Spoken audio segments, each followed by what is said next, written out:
This is a quick little video on how I wired up an aftermarket brake light on my KDX 200 dirt bike so I could put this thing on the road.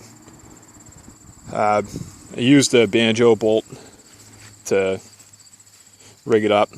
I would have used the rear brake back here, however the Banjo bolt would have struck the rear brake reservoir, so I wired it. I installed it up here at the front brake, and when you pop it back in, obviously you got to bleed the brakes. Just make sure that if you do the front brakes, that when you bleed them, the brake line is lower than the fill point here. Otherwise, you're going to get air bubbles trapped up there when you do it, as I figured out on my own. I ran the wires from the Banjo bolt all the way back to where the tail lamp was. I didn't want to splice into the headlight power, so I went with the tail light. Here's the stock wiring to the tail lamp, the red wire here, which I spliced into for power.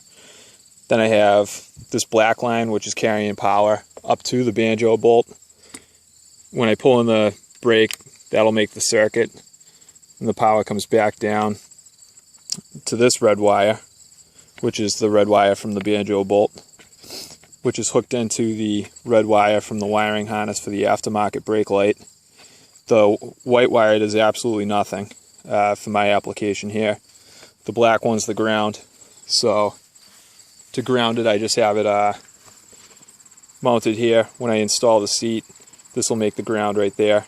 I didn't want to splice into the black wire for the tail lamp, the stock tail lamp, unless I absolutely had to, so this allows me to ground there. I used 18 gauge wires for all the wiring, automotive wiring, and then crimp style connectors for the dirt bike. I would have soldered it, the wiring connections, but I felt that the crimp style would probably be the best bet for the dirt bike application, where it's getting knocked around a little bit more than a street bike. But that's basically how I wired up the connection here for the Banjo bolt. The thing works awesome.